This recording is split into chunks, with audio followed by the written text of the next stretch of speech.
আজ ফের মুখ্যমন্ত্রীর এসআইআর মামলার শুনানি। আজ সুপ্রিম কোর্টে এসআইআর মামলার শুনানি। গত বুধবার সুপ্রিম কোর্টে নিজেই সওয়াল করেছিলেন মুখ্যমন্ত্রী। সুপ্রিম কোর্টে কমিশনের বিরুদ্ধে একাধিক অভিযোগ মমতার। সর্বোচ্চ আদালতে মানুষের অধিকার রক্ষার আর্জি মুখ্যমন্ত্রী। আজ সুপ্রিম কোর্টের এসআইআর শুনানিতে নজর দেশের। সরাসরি কথা বলবো, মৈত্রেয়ী রয়েছে সঙ্গে। মৈত্রেয়ী, গত বুধবার নিজেই সওয়াল করেছিলেন মুখ্যমন্ত্রী মমতা বন্দ্যোপাধ্যায়, যা নিঃসন্দেহে একটা অন্য মাত্রা এনেছে এই মামলায়। আজ আবার শুনানি রয়েছে এবং আগের দিন বিচারপতিরাও মন্তব্য করেছিলেন যে মমতা বন্দ্যোপাধ্যায়ের সওয়ালে অনেক তথ্যই উঠে এসেছে। আজ কি সওয়াল করতে পারেন মমতা বন্দ্যোপাধ্যায়? কতটা সম্ভাবনা রয়েছে এবং তার আইনজীবীরাই বা কি বলছেন? কতটা আশাবাদী তারা এই মামলা নিয়ে? দেখো, এখনো পর্যন্ত সশরীরে মুখ্যমন্ত্রী মমতা বন্দ্যোপাধ্যায়ের সর্বোচ্চ আদালতে উপস্থিত হওয়ার সম্ভাবনা নেই, তবে তিনি ভার্চুয়ালি উপস্থিত হবেন কিনা সে ব্যাপারে এখনো পর্যন্ত সুনিশ্চিত করে কিছু জানার নেই তার আইনজীবীরা। আজকে মূলত তার আইনজীবীদেরই সওয়াল করার কথা রয়েছে এখনো পর্যন্ত। দ্বিতীয় বিষয়টা হচ্ছে, নিঃসন্দেহে মুখ্যমন্ত্রী মমতা বন্দ্যোপাধ্যায়ের সশরীরে উপস্থিতি এবং তার সওয়াল করা একটা অন্য মাত্রা দিয়েছিল এবং নজিরবিহীন ঘটনা হয়েছিল গত বুধবারের এই ঘটনা। এবং সেই দিনের যে শুনানি এবং সেখানে কিন্তু পদবি বিভ্রাটের বিষয়টি সামনে উঠে এসেছিল। জাতীয় নির্বাচন কমিশনের কে প্রশ্ন করেছিল সর্বোচ্চ আদালত, এবং এই পদবি বিভ্রাটের জন্য যে প্রচুর মানুষ তাদের নাম লজিক্যাল ডিসক্রিপেন্সি তালিকা এসে গিয়েছে, সেক্ষেত্রে দাঁড়িয়ে জাতীয় নির্বাচন কমিশন কি সুরাহা করতে চাইছে বা কি তাদের কি মত যে কি করা যেতে পারে সে বিষয়ে আজকে সর্বোচ্চ আদালতকে তাদের মতামত জানাতে হবে। অন্যদিকে রাজ্যকেও যে তারা কোনো অতিরিক্ত আধিকারিক দিতে পারবেন কিনা এবং সেটা কতজন দিতে পারবেন জাতীয় নির্বাচন কমিশনের হয়ে কাজ করার জন্য, সেই তালিকাও দিতে হবে। সর্বোপরি যে বিষয়গুলো নিয়ে আজকে আলোচনা উঠে আসবে, মূলত মুখ্যমন্ত্রী মমতা বন্দ্যোপাধ্যায়ের সওয়াল করা বিষয়গুলি, অর্থাৎ শুনানির শেষ হয়ে গিয়েছে এবং এখনও অনেকের শুনানি হওয়া বাকি রয়েছে যাদেরকে নোটিশ দেওয়া হয়েছে। সেই জায়গায় দাঁড়িয়ে এখনো পর্যন্ত অফিসিয়ালি ডেট এক্সটেন্ড করা হয়নি জাতীয় নির্বাচন কমিশনের তরফ থেকে। ফলে সেক্ষেত্রে দাঁড়িয়ে পরবর্তী পদক্ষেপ কি হবে সেই প্রশ্ন উঠে আসতে পারে। এবং একই সঙ্গে এই যে মানুষের যে হয়রানি থেকে মুক্তি দেওয়ার জন্য সর্বোচ্চ আদালত আজকে কি সুরাহা বের করেন সেটাও কিন্তু আজকে নজরে থাকবে। মৈত্রেয়ী, এই মামলা কখন উঠবে? প্রধান বিচারপতির বেঞ্চে 40 নম্বরে রয়েছে তো মামলা, কখন হবে শুনানি?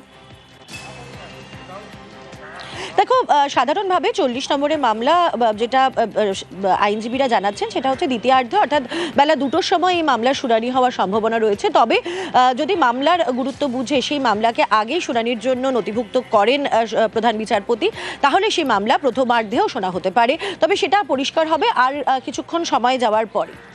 ধন্যবাদ মৈত্রেয়ী। পশ্চিমবঙ্গে ভোটের দিন ঘোষণা হবে কবে? কবে হবে ভোট? এসব প্রশ্ন ক্রমেই জোরালো হচ্ছে, কারণ এসআইআর শুনানি শেষ করতে আরও 7 দিন সময় চান মুখ্য নির্বাচনী আধিকারিক। এর জন্য তিনি দিল্লিতে চিঠিও দিয়েছেন। শুনানির কাজ যদি পিছিয়ে যায় সেক্ষেত্রে ধাপে ধাপে সবই পিছবে ভোটের দিনক্ষণ ঘোষণাও।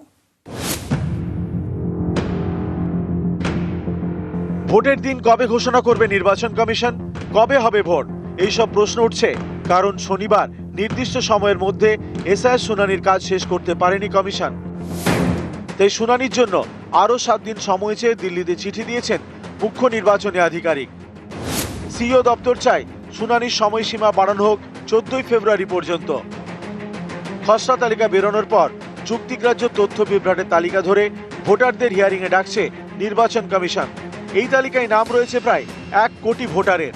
রোজই রাজ্যের নানা প্রান্তে শুনানি কেন্দ্রে দীর্ঘ লাইন। এই পরিস্থিতিতে সংশয় দেখা দেয় আদৌ শুনানি সময় শেষ হবে কিনা।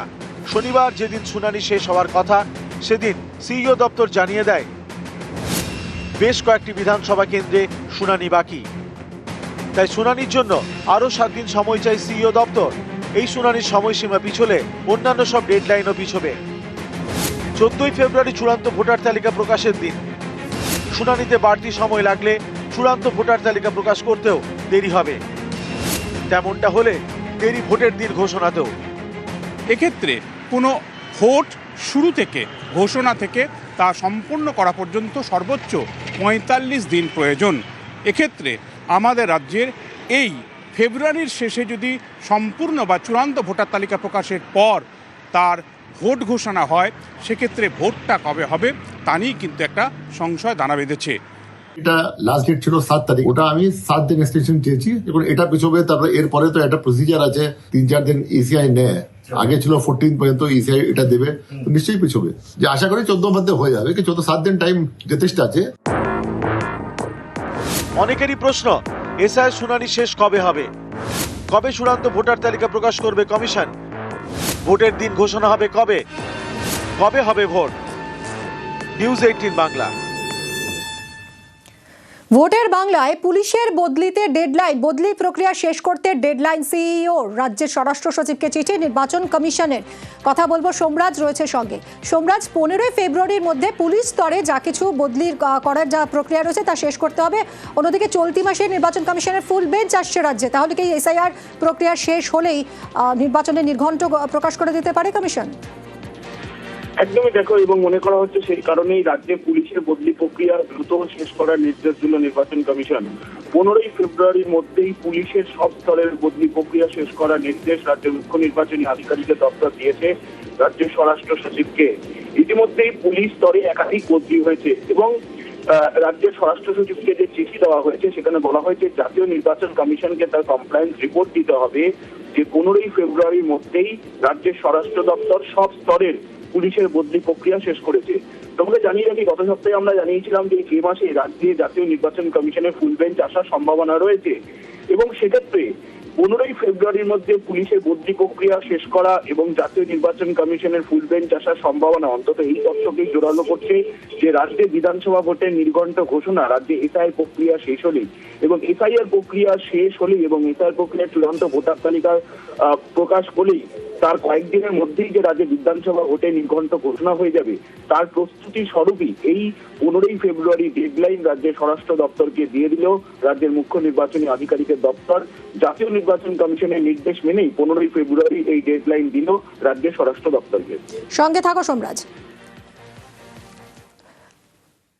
এদিকে এসআইআর এর ডমিসাইল সার্টিফিকেট নিয়ে সিইওর ব্যাখ্যা। 1999 সালের 2রা নভেম্বরের নির্দেশিকা অনুযায়ী পদক্ষেপ, ডিএম, এডিএম, এসডিওদের দেওয়া সার্টিফিকেট গ্রহণযোগ্য। কি ব্যাখ্যা সিইও দপ্তরের, আরো জানবো সোমরাজের থেকে। সোমরাজ, দেখো, গতকালই রাজ্যের মুখ্য নির্বাচনী আধিকারিক প্রত্যেকটি জেলা শাসক তথা ডিস্ট্রিক্ট ইলেকশন অফিসারদের নির্দেশ পাঠিয়েছেন যে 1999 সালের 2রা নভেম্বর রাজ্যের স্বরাষ্ট্র দপ্তরের ডমিসাইল সার্টিফিকেট তথা পার্মানেন্ট রেসিডেন্স সার্টিফিকেট নিয়ে যে নির্দেশিকা রয়েছে যেখানে 5 দফা গাইডলাইনের কথা উল্লেখ করা হয়েছে, শুধু তাই নয়, 1999 সালের 2রা নভেম্বরের পর এই নির্দেশিকার অধীনে ডমিসাইল সার্টিফিকেট নিয়ে আর যে সংশোধন প্রকাশিত হয়েছে তাকেই মান্যতা দিতে হবে ডমিসাইল সার্টিফিকেট গ্রহণ করার ক্ষেত্রে। জাতীয় নির্বাচন কমিশন শনিবার যে নির্দেশ পাঠিয়েছিল ডমিসাইল সার্টিফিকেট গ্রহণ নিয়ে তার ব্যাখ্যা রাজ্যের মুখ্য নির্বাচনী আধিকারিক দিয়েছেন বিভিন্ন জেলা শাসক তথা ডিস্ট্রিক্ট ইলেকশন অফিসারদের। আর সেই ব্যাখ্যা হিসাবে 1999 সালের 2রা নভেম্বর কি নির্দেশিকা রাজ্যের স্বরাষ্ট্র দপ্তর দিয়েছিল তাও প্রকাশ্যে আনা হয় রাজ্যের মুখ্য নির্বাচনী আধিকারিকের দপ্তর থেকে এবং সেখানেই বলা হয় যে শুধুমাত্র 1999 সালের 2রা নভেম্বরের নির্দেশিকা নয়, তার পরবর্তীতেও এই নির্দেশিকা সংশোধনী আকারে যে নির্দেশিকা প্রকাশ হয়েছে তাকে মান্যতা দিতে হবে এবং সেই অনুযায়ী এসআইআর এর হিয়ারিং এ ডমিসাইল সার্টিফিকেটকে গ্রহণ করতে হবে ইআরও এইআরও। ধন্যবাদ সোমরাজ। 1999 সালের 2রা নভেম্বরের ডমিসাইল সার্টিফিকেট নিয়ে সরকারের নির্দেশিকায় বলা হয়েছিল আবেদনকারী বা তার বাবা মাকে 15 বছরের বেশি রাজ্যে থাকতে হবে। আবেদনকারী বা তার বাবা মার এই রাজ্যে স্থাবর সম্পত্তি থাকতে হবে। আবেদনকারী প্রাইমারি থেকে এ রাজ্যের স্কুল কলেজে পড়াশোনা করেছেন কিনা, জন্ম শংসাপত্র, স্কুল শংসাপত্র দ্বারা সমর্থিত হতে হবে। আবেদনকারী এ রাজ্যে অফিস কোয়ার্টারে বা ভাড়া বাড়িতে বা নিজের বাড়িতে কতদিন ধরে আছেন, ডিআইবি রিপোর্ট এবং সুপারিশপত্র এবং অন্যান্য শংসাপত্র ও সুপারিশ। জেলা শাসকদের প্রতিরক্ষা এবং অন্যান্য আধা সামরিক বাহিনীতে নিয়োগের উদ্দেশ্যে ডমিসাইল শংসাপত্র দেওয়ার ক্ষমতা দেওয়া হয়েছে।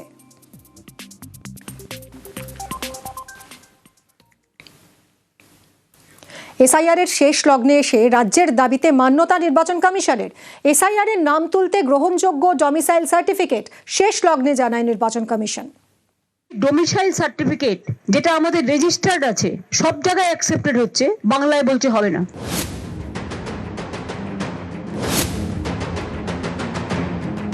চৌঠা নভেম্বর থেকে শুরু হয়েছে এসআইআর। শেষ লগ্নে এসে রাজ্যের দাবি মেনে নিল নির্বাচন কমিশন। শনিবার জানালো এসআইআর এর নথি হিসেবে গ্রহণযোগ্য ডমিসাইল সার্টিফিকেট। পশ্চিমবঙ্গে এসআইআর এর গ্রহণযোগ্য নথিগুলির তালিকায় ছিল না ডমিসাইল সার্টিফিকেট। ডমিসাইল সার্টিফিকেট অর্থাৎ স্থায়ী বাসস্থানের শংসাপত্র। কেউ একই ঠিকানায় 15 বছরের বেশি বসবাস করলে স্থায়ী শংসাপত্র দেয় রাজ্য সরকার। নভেম্বরে এসআইআর প্রক্রিয়া শুরুর পর বহু ভোটার নথি হিসেবে এই শংসাপত্র জমা দেন। গত ডিসেম্বরে রাজ্যকে চিঠি দেয় নির্বাচন কমিশন, জানতে চায় রাজ্যে ডমিসাইল সার্টিফিকেট ইস্যু করার নিয়ম কি। ডিসেম্বরেই কমিশনকে তা জানিয়ে দেয় রাজ্য। তারপর কেটে গেছে প্রায় 2 মাস। এসআইআর শুনানির শেষ লগ্নে এসে সেই ডমিসাইল সার্টিফিকেটকে মান্যতা দিল নির্বাচন কমিশন। কমিশনের তরফে জানিয়ে দেওয়া হয়েছে 1999 সালের 2রা নভেম্বর এবং তার পরবর্তী সময়ের সংশোধনী অনুযায়ী জেলা শাসক, অতিরিক্ত জেলা শাসক, মহকুমা শাসক এবং কলকাতার ক্ষেত্রে কালেক্টরের দেওয়া স্থায়ী বাসস্থানের সার্টিফিকেট গ্রহণযোগ্য। বিডিও, পঞ্চায়েত প্রধান অথবা পুরসভার চেয়ারম্যানের দেওয়া সার্টিফিকেট গ্রহণযোগ্য নয়।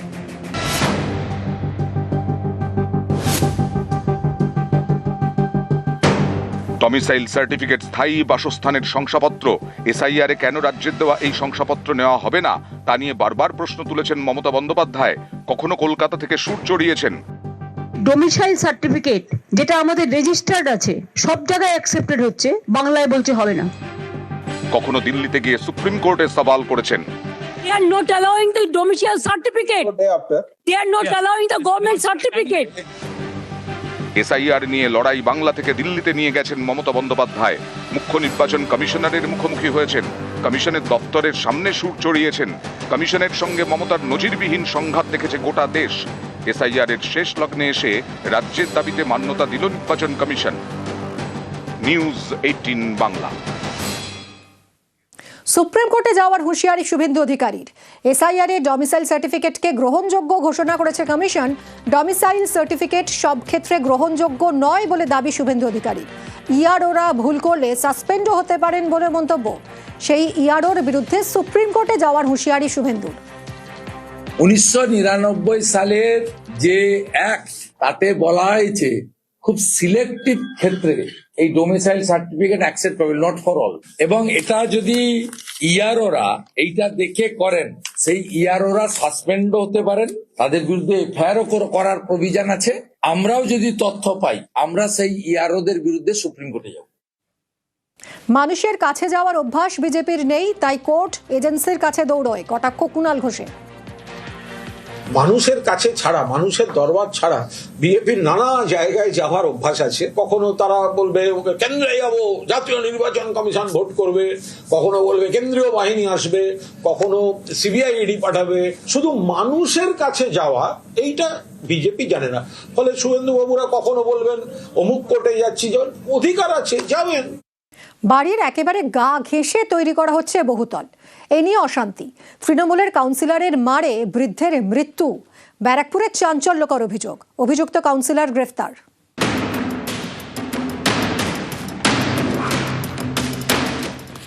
উত্তর 24 পরগনার বারাকপুর, এখানে বাড়ির গা ঘেঁষে বেআইনি নির্মাণের অভিযোগ। প্রতিবাদ করায় যুবককে মারধর, তাঁর বৃদ্ধ বাবাকে পরপর লাথি, যার জেরে তাঁর মৃত্যু হয়েছে বলে পরিবারের দাবি। নিশানায় স্থানীয় তৃণমূল কাউন্সিলর। উত্তর বারাকপুর পৌরসভার 23 নম্বর ওয়ার্ড মনিরামপুর। এখানকার বাসিন্দা তুলসী অধিকারী, বয়স 81। তার বাড়ির গা ঘেঁষে তৈরি হচ্ছে 4 তলা বিল্ডিং। এই একটা প্রাচীর, এই প্রাচীরের এই পাশে তুলসীবাবুর বাড়ি, এই পাশে নতুন যিনি কনস্ট্রাকশন করছে তার বাড়ি। কোনো 3 ফুট তো দূরের কথা, 1 ফুটও কিন্তু সেখানে তাকে ছাড়া হয়নি। এ নিয়ে বছরখানেক আগে পুরসভায় অভিযোগ জানান তুলসী অধিকারী। সম্প্রতি প্রতিবাদ জানান তাঁর ছেলে হেমন্ত। পুরসভায় লিখিত অভিযোগ করেন। এরই মধ্যে রবিবার সকালে তুমুল অশান্তি বাধে। এলাকার একটি চা দোকানে বসেছিলেন হেমন্ত অধিকারী। সেখানে হাজির হন স্থানীয় তৃণমূল কাউন্সিলর রবীন্দ্রনাথ ভট্টাচার্য। অভিযোগ, বাড়ির পাশের বহুতল নিয়ে পুরসভায় নালিশ জানানোয় হেমন্তকে চড় থাপ্পড় মারেন কাউন্সিলর। ঘটনাস্থলের কাছেই হেমন্তর বাবা তুলসী অধিকারীর ইলেকট্রিকের দোকান। ছেলেকে বাঁচাতে তিনি চায়ের দোকানে যান। কাউন্সিলরের সঙ্গে শুরু হয় কথা কাটাকাটি। অভিযোগ, তখনই বৃদ্ধকে পরপর 2 বার লাথি মারেন কাউন্সিলর। ঘটনাস্থলে লুটিয়ে পড়েন তুলসী অধিকারী। তাকে বারাকপুর ক্যান্টনমেন্ট হাসপাতালে নিয়ে গেলেও বাঁচানো যায়নি।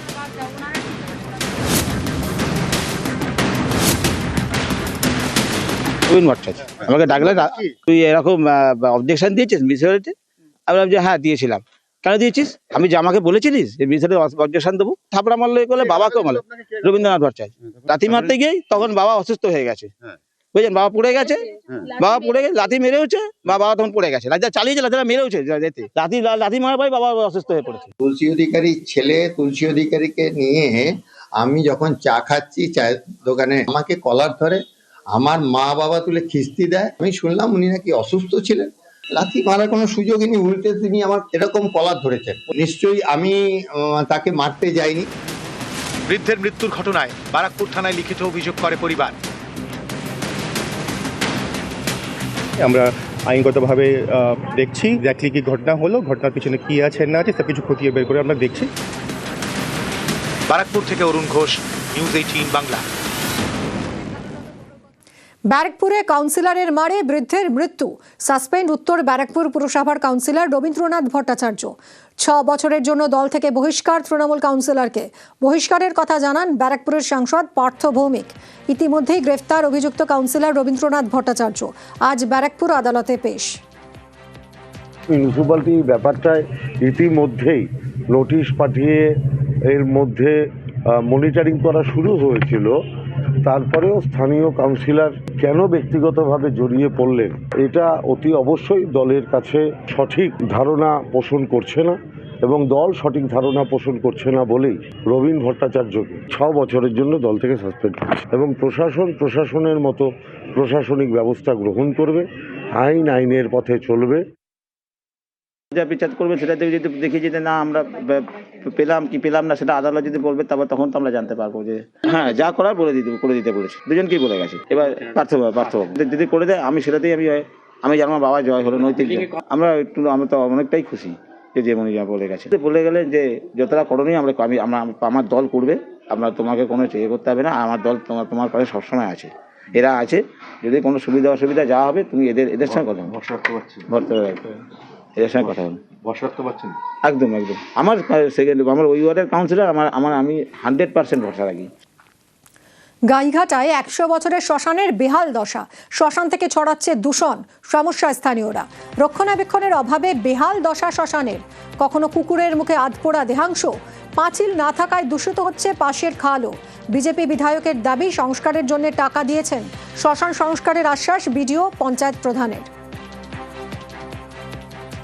অল্প আসে, হ্যাঁ এখানেরই ভালো না, তারপরে মরা ফুরিয়ে যায়, অনেক রাত্রে আসে, সে মরা টরা রেখে যায়, তারপরে সেই কুকুরে নিয়ে এ বাড়ি ও বাড়ি চলে যায়, এরকম আমরা অনেকবার বলেছি, তাও কেউ করে না। চাইছি শ্মশানটা ভালো হোক, আরও ওই কর্নারের দিকে নিয়ে যাক। এখানে মানুষ পোড়ালে রাত্রেবেলা আসে, হাফ পোড়া করে ফেলে দিয়ে যায়, সেটা কুকুর নিয়ে বাড়িতে ওর বাড়িতে উঠে যায়। বারবার আলোচনা করেও এর সমাধান পায়নি। আমরা চাইছি যে শ্মশানটা হয় উন্নত হোক, এই ডেভেলপ হোক, না এটাকে পুরোপুরি বন্ধ করে দেওয়া হোক। মানুষ যেটা অভিযোগ করছে এটা বাস্তব সত্য। আমি একাধিক শ্মশানে উন্নয়নের জন্য টাকা দিল, সেই উন্নয়নের হয়নি। হয় পঞ্চায়েত শ্মশানের সুব্যবস্থা করুক, আর না পারলে বলে দিক পঞ্চায়েত ছেড়ে দিক, ভারতীয় জনতা পার্টি করে নেবে সব। ওখানকার যে চুল্লিটা আছে, চুল্লির যে লোহার যে পোর্শনগুলো রয়েছে সেটা নষ্ট হয়ে গেছে, সেটা পঞ্চায়েত সমিতির সঙ্গে আলোচনা করে ওটাকে রিপেয়ার করে দেওয়া হবে। তারপরে যেটা দাহ করতে অসুবিধা হচ্ছে সেই সমস্যাটা হয়তো অনেকটা মিটে যাবে। যেটা রেলটা ভেঙে গেছে ওইটা সারিয়ে দেওয়া হবে। বাকি পাঁচিল করা বা বাউন্ডারি ওয়াল করা এটা একটু খরচ সাপেক্ষ ব্যাপার হবে, তার জন্য একটা আলাদাভাবে স্কিম নিতে হবে, সেটা নিয়ে নিশ্চয়ই ওটাও দেখে নেওয়া যাবে। এটা তো অবশ্যই অস্বাস্থ্যকর পরিবেশ, কিন্তু আমার কাছে কেউ এখনো এই পর্যন্ত জানাননি। এটা আমার কাছে লিখিত দিতে হবে, আর আমরা জেলার থেকে পঞ্চায়েত সমিতি সব জায়গায় জানিয়েছি যাতে ওটা সংস্কার করে উন্নয়ন করা যায়। হলে আসলে আমরা অবশ্যই করবো, আর পাঁচিলের জন্য আমরা আবেদন করেছি, আসলে আমরা পাঁচিলটা করব।